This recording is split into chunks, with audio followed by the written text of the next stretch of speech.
Hello everyone, and welcome. I am the Nas Blast, back here with another nasty analysis. A series where I go back and take a look at old, crusty, or even nasty video games, and play through them, giving my analysis of said game, as well as going over my own personal experience. Today, we're going back to a franchise I have covered once before, Crash Bandicoot. The everyday life of the Bandicoots. I will be diving deep into Crash, Wrath of Cortex, developed by Traveler's Tales and published by Universal Interactive for the PS2, Xbox, and GameCube back in 2001 to 2002 depending on the system you played it on, and is the first mainline game to make the jump from PS1 to PS2 generation consoles, falling back to the usual Crash formula, with little change other than better graphics and a ton of vehicle levels, which seemed to be the main gimmick this time around.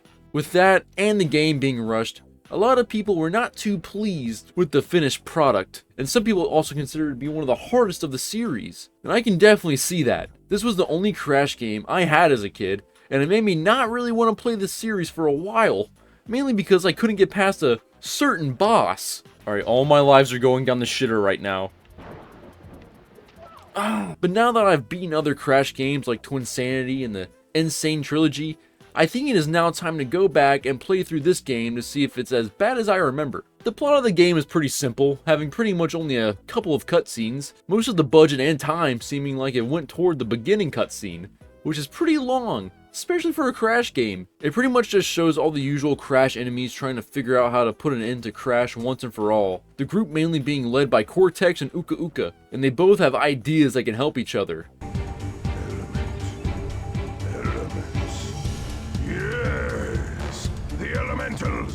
Right!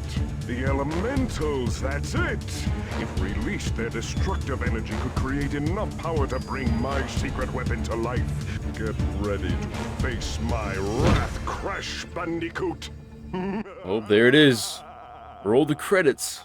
See, Cortex now has a super weapon, a new Bandicoot, that is completely at his control with the help of some mind control. Crash Bandicoot. Probably the best thing that actually came out of this game. With Crunch at Cortex's side, he decides to use him to fuse with various new elemental masks to unlock new powers. These masks are renegade gods that Uka Uka knows. The group of masks consists of Rocco, the Earth Mask who controls earthquakes, I'm Rocco, the Earth Elemental.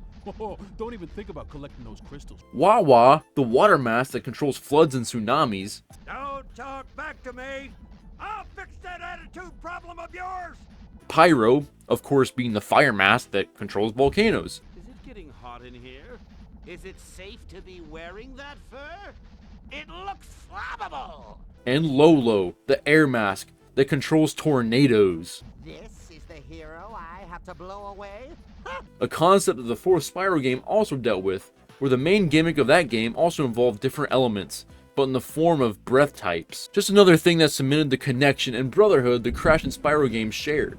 It's fucking storming like a motherfucker right now. I gotta, hold on a second. Yeah, that was a crazy storm. Second day of recording. Alright, where was I? Oh yeah. But alas, Crunch uses the powers of the masks to wreak havoc. And it's up to Crash, Cuckoo, and Aku Aku to travel through each of the 5 worlds and stop Crunch and Cortex from unleashing the natural disasters that could destroy the world.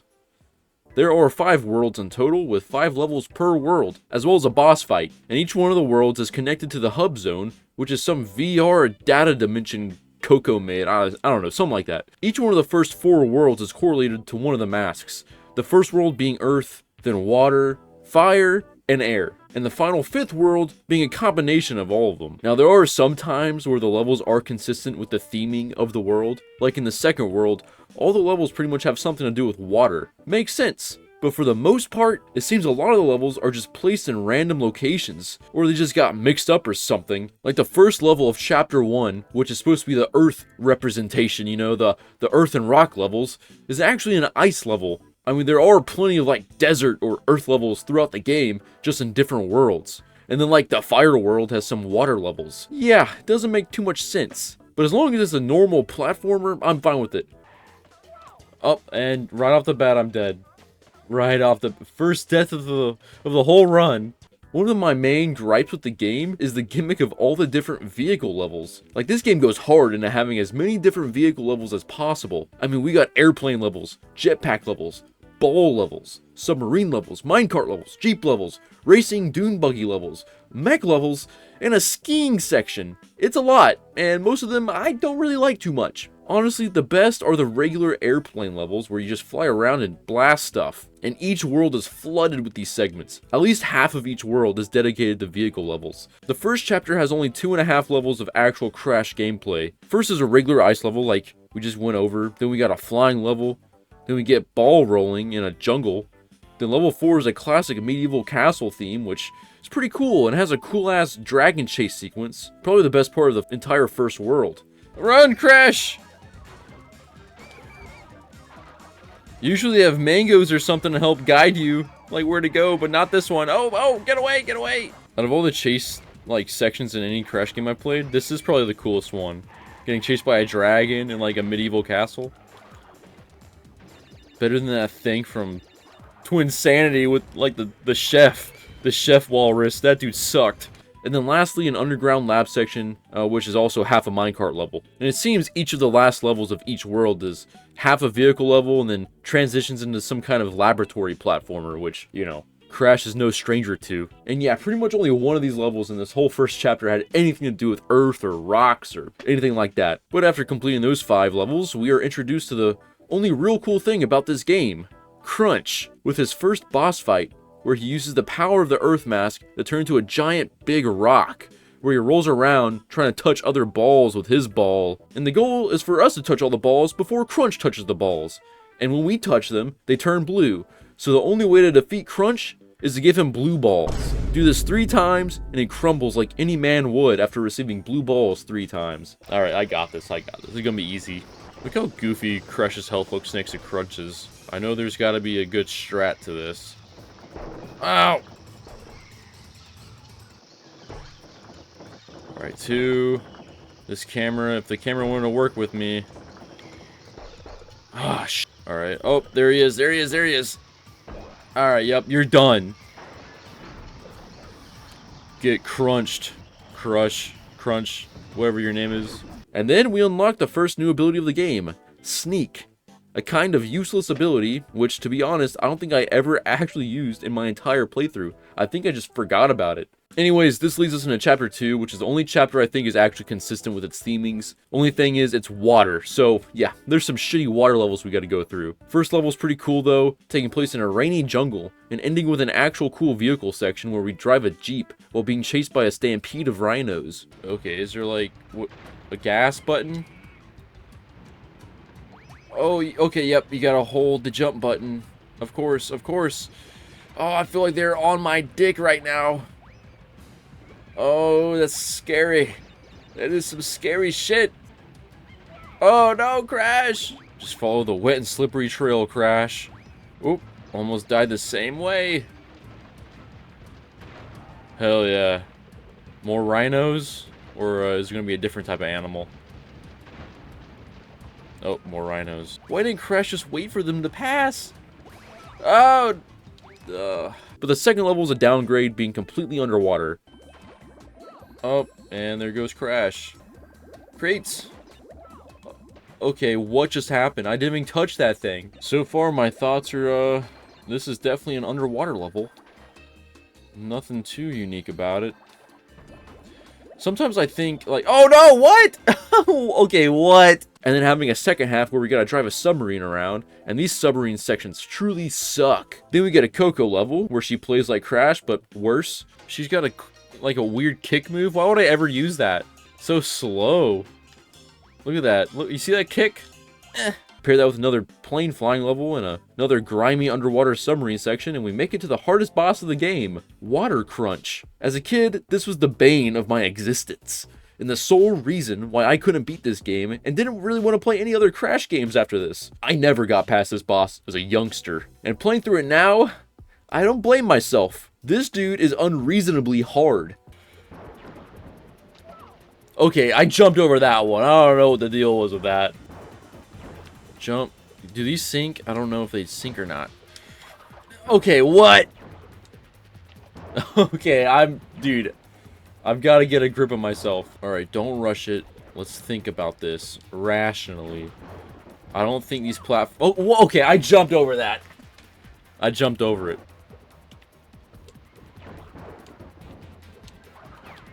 All right, nice. Hit him once. Hit him once.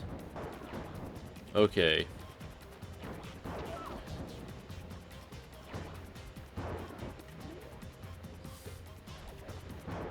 Which, up until this point, this game wasn't really that challenging. They just decided to ramp up the difficulty pretty much out of nowhere. To beat this boss, you have to make it through all of his phases where he throws different projectiles at you while you jump across these sinking platforms. And not only that, but you gotta do it 4 times for some reason, unlike the usual 3. Absolute horse ass.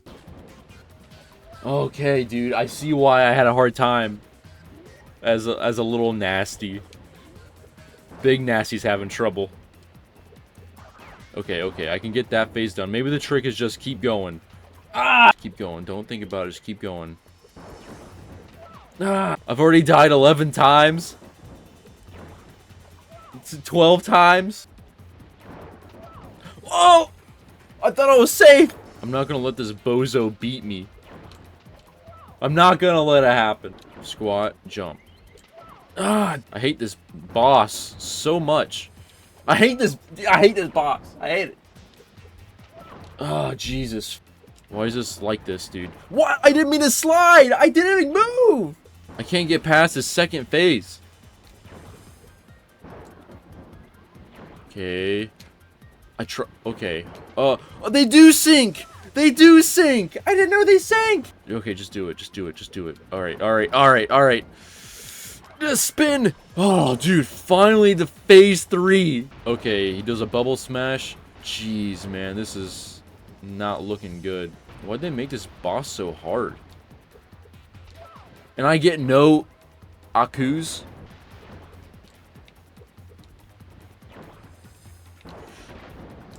Spin! A 4th? A 4th life? A 4th hit point for a boss? That's uncalled for, especially with this one, bro. Are you kidding me? All right, what am I in for?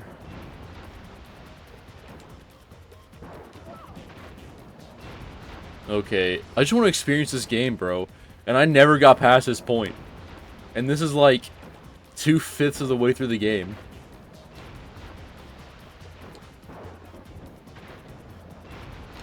What was that? So what is the bubble thing? Okay, he's dead. But when I finally do beat him, it's a breath of fresh air, and I can finally experience the rest of the game. And also, you unlock the double jump ability after beating him, which is probably the only useful ability you ever actually earn in this entire game. World 3 is next, and it's centered around the fire mask. But literally only 2 of these levels besides the boss has anything to do with fire. There's the Volcano Castle level, and then the Volcanic Lab level, which has a horrible beginning with probably the actual worst vehicle of the entire game, the jetpack. Even worse than the submarine and the ball, probably. Oh, you just go forward if you press that, and then... Ah, so weird. This is the really weird one. Uh-huh. This vehicle is so weird. Why'd they try to make so many different vehicles? The game isn't that long. They didn't need to pad it out with a bunch of vehicles. You don't, like, vehicle levels are cool and all, but when there's more vehicle levels than actual normal gameplay levels, I think there's too much. Let's be real. What? Dude, I don't even know what is going on right there. I don't know what the radius is on those weird, like, gas tubes. Oh, I didn't. You can't go too far on the bottom. Jeez, man, I don't like this level. Oh, I didn't even see the laser. This level sucks, man. I thought the ball level was bad. I think I can appreciate the ball mechanics a little bit more now. The other levels of this chapter include levels that should have belonged to the water world, a Coco level where you run away from a tsunami, and then another ball level but in the snow. One of the most insulting things about the ball levels is the fact that they have the only representation of all the actual bosses from previous games, like Tiny the Tiger and Dingodile, and they're just reserved as obstacles, and I think that's kind of bullshit. It sucks that every single boss in this game is Crunch. Just different flavors. The most interesting level in this world is the Dune Buggy race level, with notably the worst driving physics I've probably ever experienced in any video game. Bro, what is this? Oh my god, these controls are like horrible. The motion of... Dude, what? Oh, okay. This is gonna be ass. Does this count as a life if I die? Crash just starts out like really slow. Oh my god, there's no way. I'm just trying to get used to these controls, man, but they're so bad. These are probably the worst racing controls of like any kind of like vehicle I've ever felt. Which is kind of weird because Crash has like one of the best racing games. Why don't they just incorporate the physics from that?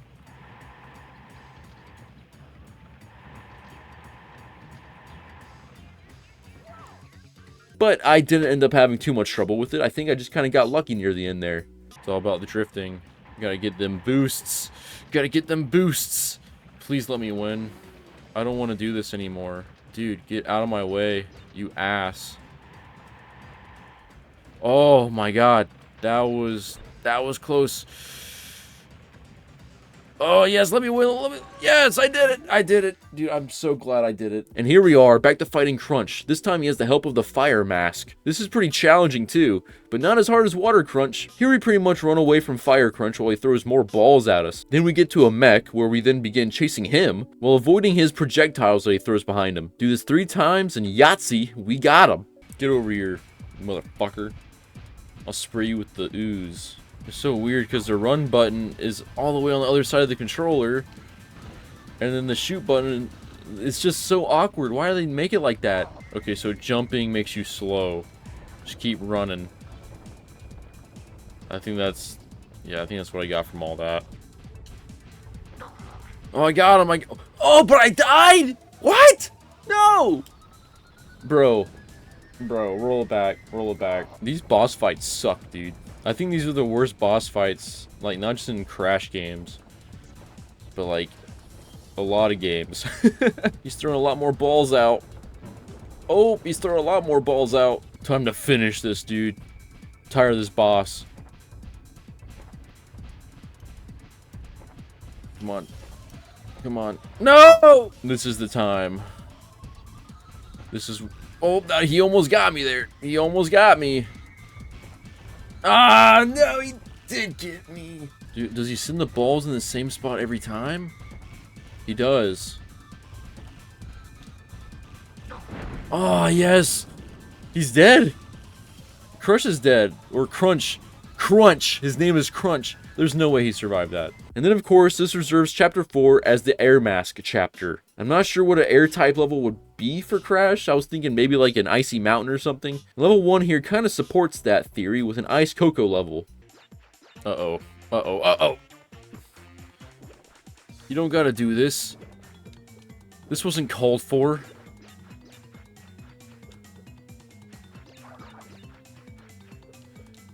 Oh, no. I need to make a tier list at some point, just based off of your normal run-of-the-mill video game levels. Like theming. Ice levels, fire levels, you know, desert levels. Because looking at it now, like, I don't know which ones I hate more. I thought I hated water levels the most. Also, at one point, I thought I hated sewer levels the most. But now, really looking at it, I think I hate ice levels. I think I really do hate ice levels. Just because of this one shitty mechanic right here. There's always got to be a slippery section. Every time. It's a miracle I just survived that. But then we go into another underwater submarine level. Awesome. Great. And a gizmo factory. Another Crash regular. At least we get to use the mech here that's on the cover of the Unfortunately, the mech is another vehicle that is kind of ass. Get that life. Why are the fucking controls for the aiming inverted? And you don't even see like where the fuck it's going. What is this? This is horrible. Shoot up there, Crash. What are you doing? Dude, aiming this is horrible. Am I doing this right? I feel like I'm doing this wrong. I have to be. It's not going where the joystick is turning, bro. Like, it locked on for that one. What is going on? Shoot him. What the fuck? Right in front of you, Crash. This is horrible. I hate this. I hate this so much. Can you just shoot him? What? Fuck it. I can't. You know what? What? And then another vehicle level. Who could have guessed? Where we fly around in space as Coco. And then finishing off the chapter with another factory section. Who could have guessed? Where things do get interesting though is with the air crunch fight. Here we fight a giant thundercloud crunch while using an airplane to fire at him. The best part is that we have a health bar and don't just get immediately clapped when hit. The hard part though is he has so much health and it took me forever to whittle him down. I still don't know exactly when you're supposed to hit him because sometimes it just doesn't hurt him. I think it was like when he like did attacks or whatever, but I could be wrong. Get him. How do I dodge that one though? I'm kind of locked in right now. Well, I say that. Alright, you gotta crash. You gotta crash. Never mind. I guess you don't. This guy's tough. At first I was thinking he was the coolest boss, but now he's like the toughest. Alright, I think I'm starting to get the hang of all of his moves. I think I'm starting to get good, as the kids say. Can I destroy the lightning? Ah, you have such a small window where you can actually do damage to him.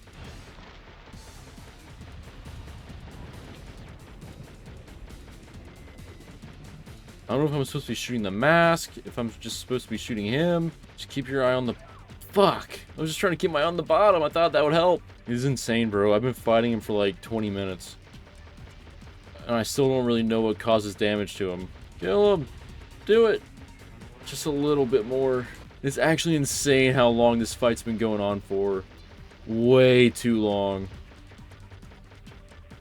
This is insane for a Crash fight. Usually, like a Crash fight, you hit the guy like 3 or 4 times and he's dead. And look at that, he turned into bones. He turned into bones. How is Crunch not dead? All in all, it was the longest boss fight Crash has probably ever had. And when he gets brutally annihilated, we unlock the Fruit Bazooka ability, which is another ability that was kind of useless, that I kind of forgot about and didn't use until the actual final level of the game where I actually had to use it. And here we are at World 5, the final world of the game. And it isn't really dedicated to any one mask, and it's treated more as all of them being unified by Neo Cortex. And I'll be real, the first level of this world is actually probably the best of the whole game. Everything about it is just unique, and I love the vibes. Crash storms his way onto a volcanic island at sunset, starting from the beach and working his way up while avoiding villagers and lava. Pretty rad. And then we get to a Wild West type level that's also pretty unique, but super long. Then we get one more main vehicle level involving another ball where you roll around a medieval castle. How does Crash get inside and outside of that ball? What is the process? And can he breathe in there? Do you think he's panicking the entire time he's in that ball? I probably would be. And then 2 laboratory levels. The first one being the most unique because there's a section where you run around the mech and avoid a giant fart cloud. Interesting. And of course the final level is just another like laboratory section that's I think in space maybe? I don't know. Anyways, completing these, we finally make it to the final boss of the game, which, surprise, surprise, it's Crunch again. For the 5th time. This time though is a little different, I suppose. He's got the help of Cortex and the 4 elemental masks by his side. This is a little challenging. The goal is to avoid all the elemental attacks and then shoot Crunch in the face with the fruit cannon when he gets tired, which shuts off his mind control for a little bit, leading to him kicking Cortex over to us so we can crash spin on him until we break his neck. Oh wait, I forgot about the cannon. Am I supposed to launch the cannon at him? Oh, it's this fucking mechanic.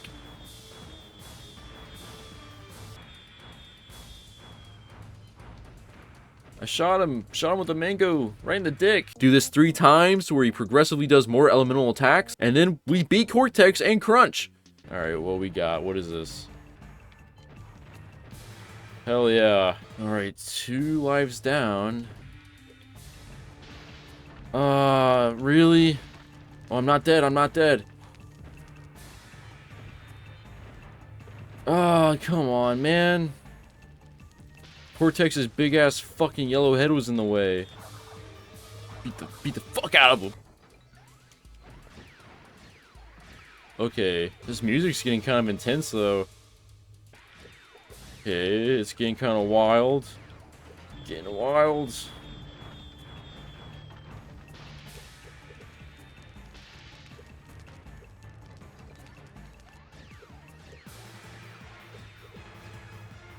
Shoot him, shoot him, shoot him, shoot him.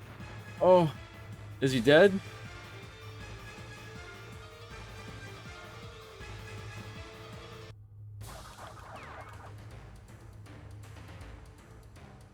Is he dead? Severing Crunch from Cortex's control and beating the game. Well, that is the base game. Of course, the ending cutscene is just reminding us that there's more time trials to do and gems to collect to 100%, but I'll be honest, I've never 100%ed a Crash game like that, and Wrath of Cortex isn't the one to start with. All in all, this game really wasn't that great, and I enjoyed Crash Twinsanity, the sequel to this game, a lot more. The levels here just aren't unique, minus a couple of them. There's just too many shitty vehicle levels that aren't fun to control, and the boss fights are the same character over and over again, and a couple of the fights are beyond frustrating. But I'm glad I've got to finally experience this game firsthand all the way through. But I'm not going to go for those bonus levels, man. I think I'm done. This game is still better than Spyro Enter the Dragonfly, though. You know, the Spyro equivalent of this game. Anyways, guys, if you enjoyed this analysis, make sure to leave a like. And if there are any old or crusty games you want me to go over, let me know in the comments. I got some other exciting videos in the works, so stay tuned. Well, with all that being said, I hope you all have a nasty night, and I'll see you next time. Peace out.